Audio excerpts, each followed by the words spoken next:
Usually when we look at extreme wealth, we just look at the price tag. Yeah, exactly. You see a massive number, maybe a bunch of zeros, and you treat it like this binary math problem. Right. You either have the money to buy the thing or you don't. Yeah. But when you start looking at the actual environment that extreme wealth builds for itself, that simple math problem completely disappears. It really does. We're no longer just looking at bank accounts or, purchasing power. No, we are looking at an entire carefully engineered reality. And today's deep dive focuses on a single text, an excerpt titled Luxury Lifestyle Vision, to figure out exactly how the elite engineer that reality. And our mission here isn't to just flip through a catalog of expensive items and marvel at the cost for you. Definitely not. We are going to explore how extreme wealth creates this highly curated ecosystem of success and comfort. A life that, the author actually notes, is dreamed of by many but experienced by very few. So, okay, let's unpack this. Because the vision of luxury we are analyzing today doesn't start with abstract financial concepts. It drops you straight into a very physical, highly specific environment. Yeah, it grounds the entire philosophy of wealth in the concept of the home, which essentially serves as the foundational anchor for this whole ecosystem. But the setting described here it's highly particular. Very. These luxury houses are situated in what the text calls a light jungle on a beautiful island. And the aesthetic perfection of this place is absolutely central to its value. Oh, for sure. The text points out the very beautiful views, but then, and this is fascinating, it places another rather striking detail right next to the scenery. Oh, I know what you're going to say. Yeah, it notes, quite matter-of-factly, that the bodies are also very beautiful. That specific detail completely jumped off the page for me. Right. Placing beautiful bodies right alongside the jungle foliage and the ocean view, it just feels incredibly deliberate. It almost feels like walking into a perfectly curated terrarium. Oh, a terrarium. I like that analogy. Yeah, think about building a high-end terrarium, right? You pick the artisan soil, you carefully place the exotic ferns, you adjust the ambient lighting, and then you just drop in a few brightly colored tree frogs just to complete the visual palette. Just for the aesthetic. Exactly. Everything inside that glass box is there strictly to serve the aesthetic.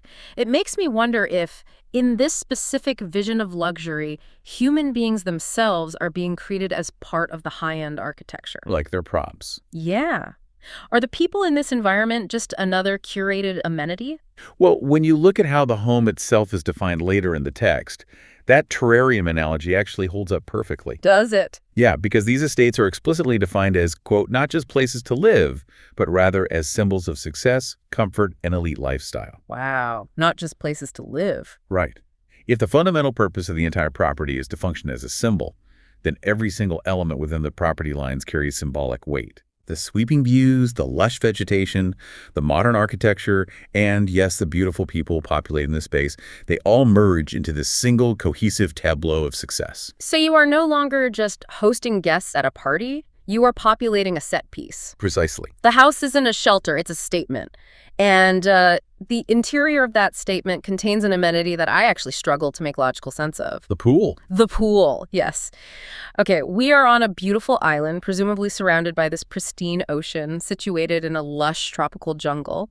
Yet, one of the primary features the text highlights is an indoor swimming pool. An indoor pool on a tropical island. It feels entirely redundant. Frankly, it sounds less like a luxury and more like, a phobia of the outdoors. Are they buying a home or a bunker with a skylight? It definitely feels like a geographical contradiction at first glance. Why retreat inside when paradise is literally right outside the window? Exactly. But an indoor pool in a tropical island jungle makes perfect sense when you view it through the lens of environmental mastery. Okay, unpack that for me. Environmental mastery. Well, think about the ocean. It's stunning, but it is inherently unpredictable. It has shifting tides, sudden storms, jagged reefs. Sharks. Right, sharks. And temperatures you cannot regulate. An indoor pool brings the aesthetic of the water inside, on demand, entirely on your terms. You are effectively domesticating the elements. Domesticating the elements. Okay, so it's about stripping away the inconvenience of nature while keeping the visual benefit. Exactly. You get the vibe of the wild jungle without ever having to deal with a mosquito or a cold breeze or seaweed wrapping around your ankle. You conquer the environment to the point But where you can swim in crystal clear, heavily filtered, climate-controlled water in your living room while looking at the wildness through a pane of reinforced glass. that's exactly it. That transition from a functional shelter to a true symbol of success requires exactly that level of uncompromising control. You aren't participating in nature anymore. So you're just observing it. Right, observing it from a fortress of comfort. You dictate the terms of your physical reality down to the ambient humidity and the water temperature. Wow. And, that obsession with total control and environmental mastery, it doesn't stop at the front door. No, it doesn't. It bleeds right into how this ecosystem views mobility. Yeah. Because if you step outside the house, we move from the static perfection of the indoor pool to the dynamic power sitting in the driveway. The cars. The cars. The text presents a very specific progression of vehicles, moving from sleek sports cars to powerful supercars. And it explicitly anchors this image with 3 brands: Lamborghini, Ferrari, and Rolls Royce. And those aren't just arbitrary high-end manufacturers either. Right. They are carefully chosen linguistic shorthand. Within this ecosystem, brands like Lamborghini and Ferrari don't just produce cars. The text says they literally define speed, elegance, and prestige. They're cultural artifacts. But let's look at the actual logistics of the setup, because the friction here is just fascinating to me. Yep. Let's remember the setting we are dealing with. We are on an island, a light jungle island. Right. Islands aren't exactly known for their sprawling, multi-lane, perfectly paved superhighways. So we have a driveway filled with supercars machines, engineered in wind tunnels to break the 200-mile-per-hour mark, sitting in a place where you probably can't get out of second gear without hitting a palm tree. Or driving straight into the ocean. Right. The geographical constraint effectively neutralizes the primary function of the machine. Exactly. It's like keeping a thoroughbred racehorse in a penthouse apartment. That's a great way to put it. You have all this explosive potential, this staggering kinetic energy just sitting there on the pavement. Which brings up the obvious question: what is the point? The impracticality. Yes. To me, the impracticality is actually the core of the flex. These vehicles aren't meant for transportation. You aren't using a V12 Ferrari to run errands on a jungle island. No, absolutely not. They are pure physical manifestations of prestige. They're basically modern-day sculptures of carbon fiber and steel. And the wasting of that vehicle's potential is the ultimate display of excess resources. Oh, the wasting of potential. Yeah, think about it. If you buy a $2 million Apex machine and use it as a daily commuter, you are still bound by utility. You still need to get from point A to point B. Right, you're using it as a tool. But if you buy that same machine and park it on an island where it can never exceed 40 miles an hour, you are demonstrating that you have so much capital that utility no longer matters to you at all. Wow. You are purchasing the luxury of potential. The car is a monument to the capacity to own speed, even if you never have the runway to actually utilize it. The luxury of wasted potential. It's like owning a masterpiece painting. You don't use it, you just possess its inherent value. Exactly. The idling supercar is just another piece of the terrarium serving the exact same function as the indoor pool. It's an illusion of raw, untamed power, completely domesticated and kept securely on your property. But even with a driveway full of automotive monuments, the text makes it clear that we actually haven't reached the pinnacle of this lifestyle yet. Not even close. The narrative pivots away from the island entirely, noting that true luxury doesn't stop on land. Because the land, even a private island, entirely under your control, eventually presents limitations. Boundaries. Yeah, there are property lines, there are infrastructure constraints, and eventually you just reach the edge of the coastline. So to scale the concept of luxury further, the ecosystem has to move to the water. Which brings us to the floating palaces. Yes. To seek out what the text refers to as unmatched privacy, the vision requires leaving the Earth behind and boarding massive private yachts. And the sheer scale of the amenities listed for these vessels, it fundamentally shatters the definition of a boat. Oh, completely. We are talking about helipads, swimming pools, cinemas, and the absolute kicker, private submarines. The submarines are wild. Right. The text notes these vessels redefine what it means to travel in style and offer unmatched privacy, comfort, and freedom. And just the logistical reality of maintaining a private submarine on a yacht is staggering to even consider. Oh, I can't even imagine. It requires a highly specialized crew, a reinforced hull, dedicated cranes for launch and recovery, and massive ongoing maintenance. It is a monumental undertaking solely for the purpose of disappearing beneath the surface of the ocean for a few hours. And here's where it gets really interesting for me, because those amenities shift the entire paradigm. How so? Well, when you have a massive cinema to watch whatever you want, a helipad to fly in whoever you want, and a submarine to go beneath the waves, these aren't boats anymore. Right. They're essentially self-contained, sovereign city-states. You have a cinema, so you never have to sit in a public theater. You have a pool on the deck, so you never have to share a beach. You never have to interact with the public. Exactly. You have a submarine, so you don't even have to snorkel in the vicinity of other people. Yeah. So I have to ask, does the ultimate expression of luxury, according to this vision, mean severing all ties with society? It feels incredibly antisocial. It does.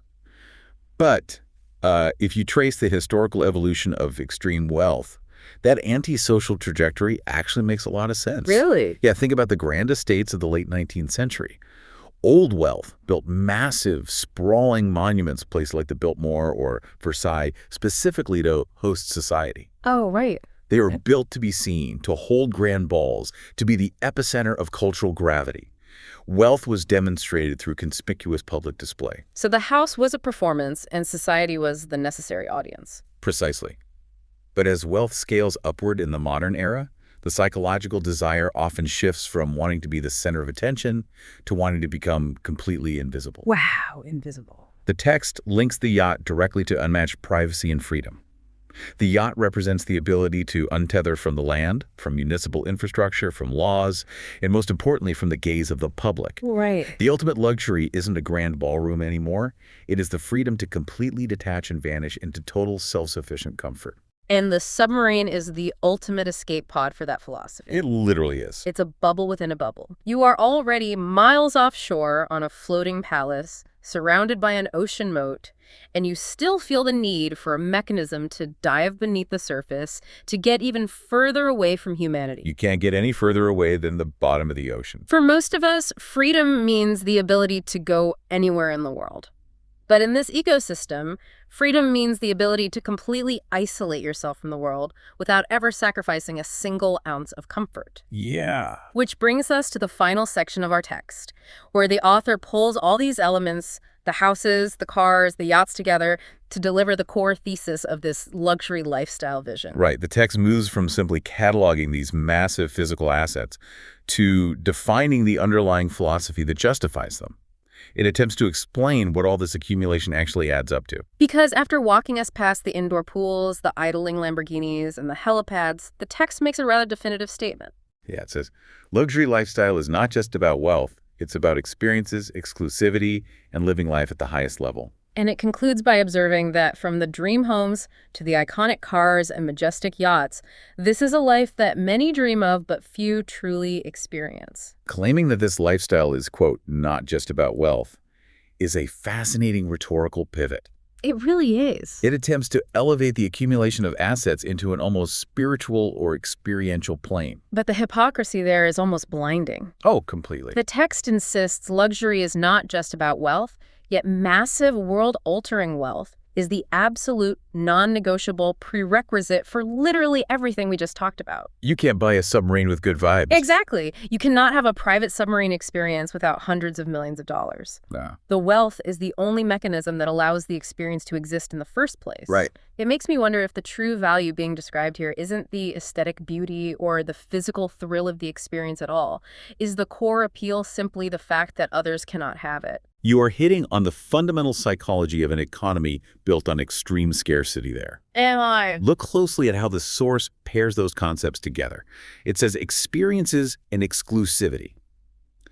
In this specific ecosystem, an experience isn't truly luxurious unless a barrier to entry exists. The barrier is the point. Exactly. The realization that few truly experience this life isn't just a melancholic observation by the author.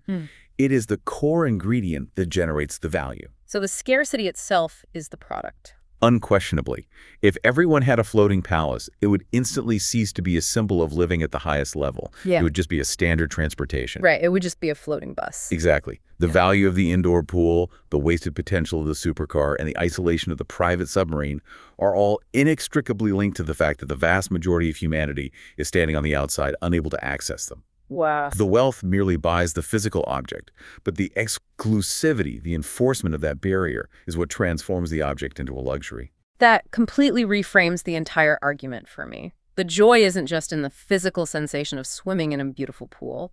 The joy comes from the psychological comfort of knowing you are swimming in a pool that almost no one else on Earth can access. It's about utilizing wealth to build an insurmountable moat between yourself and the rest of the world. And importantly, that moat is lined with every conceivable physical comfort, which softens the harsh reality of that profound separation. Yeah, when your isolation is accompanied by cinemas and supercars, it ceases to feel like exile. Right. It transforms isolation into exclusivity. You aren't hiding, you are ascending. Ascending. Wow. Which brings us back to where we started with you today. We began in talking about how looking at extreme wealth is usually just a matter of counting zeros on a balance sheet. Right. But walking through this luxury lifestyle vision really shows us the architecture of an entirely different psychological reality. We started in that perfectly curated Jungle Island estate, our high-end terrarium where even the unpredictable climate of nature is brought to heel with an indoor pool. We walked out to the driveway of prestigious, idling supercars that act as modern-day sculptures, demonstrating the profound flex of wasted potential energy. And then we went to the water. And finally, we left the land behind entirely, boarding submarine-equipped floating city-states designed to sever all ties with the everyday world. It really is a striking progression from establishing a flawless, controlled footprint on land to achieving total, invisible autonomy out on the open ocean. This text really helped us see that extreme luxury, at least as defined in this vision, isn't simply about swiping a credit card for expensive items.